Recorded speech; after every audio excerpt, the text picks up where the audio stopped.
another edition of Camp at Home. Tonight we're cooking over a campfire. So our last video we talked about how to start a fire, and we did some collection and learned the different properties of making fire. So I have our fire going, and tonight I'm going to cook. If you've ever made foil dinners before, you usually wrap up your meat and your veggies and whatever else you want to put into your meal into a foil pack.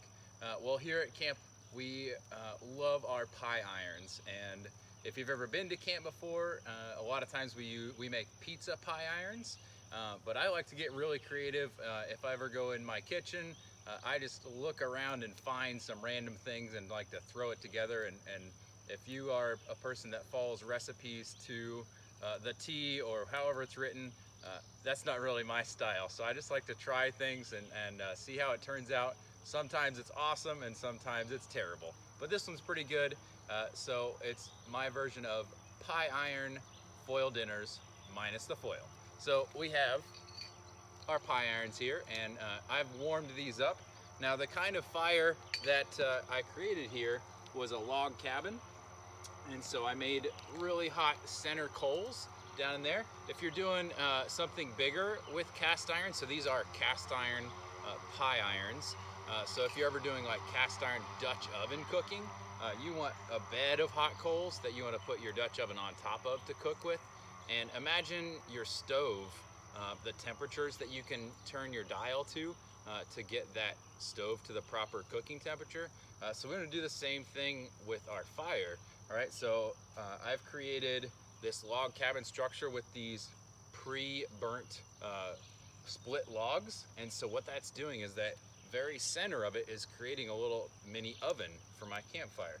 So I'm gonna be cooking right on top. So all that center heat's gonna be pushing right up underneath where I'm gonna put my pie irons to cook our meal.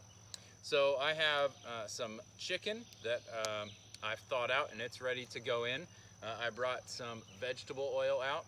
So we're not deep frying, so we don't want to pour a bunch of this into our pie irons, but just a little bit to coat the surface of the pie iron so that our food isn't sticking to it, and it's going to slide nice and easy out after it's done cooking. So I did a trial run before, but I'm going to add just a little bit more. So that should be plenty. And if you haven't done so already, I always like to warm up my pie irons before I use them. Just make sure that anytime you pull something out of the fire, that you're wary of other people around you, and know that it is going to be hot. So be careful not to touch the sides. And again, kids, if you want to get your parents' permission or help for any of this, please ask them before playing with fire or cooking. So we have our warmed up pie irons here, and the great thing about pie irons is that you can flip them on both sides. So like if you've ever cooked pancakes, you know, you have to flip them over to get them to cook on the other side because your heat's only coming from one side. So this has a lid built in and a pan. So all you have to do is warm up both sides and then we're ready to go. So these have hooks that pull apart. All right, so the first thing, remember all this is hot. So the first thing I'm gonna do is my chicken is going to go down in, and anything with pie irons, anything that's sticking out of the outsides is gonna get burnt off. So I wanna make sure that it all stays on the inside. And it's actually, if you can hear it, it's already starting to cook a little bit with how hot that pie iron is. All right, so my inside ingredients, I've chosen the wonderful potato round.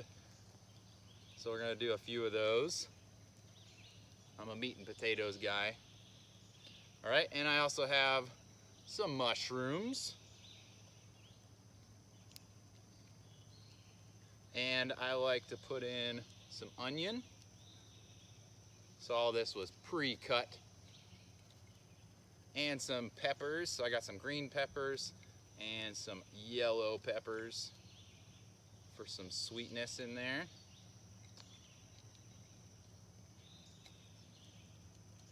So you can pile it up as much as you would like, but it all needs to fit inside of that other half of the pie iron. So let's see how I did here. All right, So when I close it, it looks pretty good. All right, so this is ready to come over to the fire again. This is nice and hot, so I've got all this ready to go. I'm just gonna place it right on top and we'll see. So we're gonna wait about 5 minutes, and you'll start to hear it sizzling, and then you can flip it over. After you've flipped it over once, you can pull it. If you feel like it's cooking too quickly, you can just pull it out and lay it on the side, and that hot pie iron is actually going to keep cooking it. So the really hot flame is going to cook the outside and kind of sear the meat. But then if you pull it off of the heat source for a little bit, it'll just kind of sizzle and cook the rest of the inside of things. So that's kind of your gauge on how much cooking, because you don't want to overcook it and burn it, right? And then afterward, I have some seasoning. So I brought out pepper and salt. So we're gonna try that out. So let's wait a little bit and see how things turn out. All right, so this is sizzling pretty well. So what I can do is pull this off, and you'll be able to hear it cooking on the side. So if you see right there, it's still cooking in the pie iron. So I can just set it off on the side here and wait until I can check. And you can cut into the center of your meat to see if it's done in the middle. That's your indication that you're good to go. Or you can go and get a thermometer. Chicken will be 160 degrees Fahrenheit. So you can look at that. And then once you're all done, just go ahead and open it up and flip it onto your plate. All my vegetables look nice and cooked. Look at that.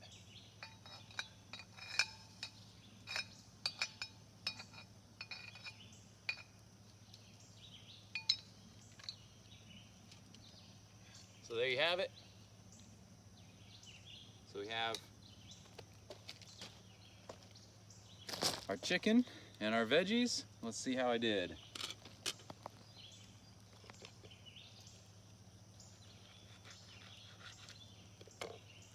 Looks great.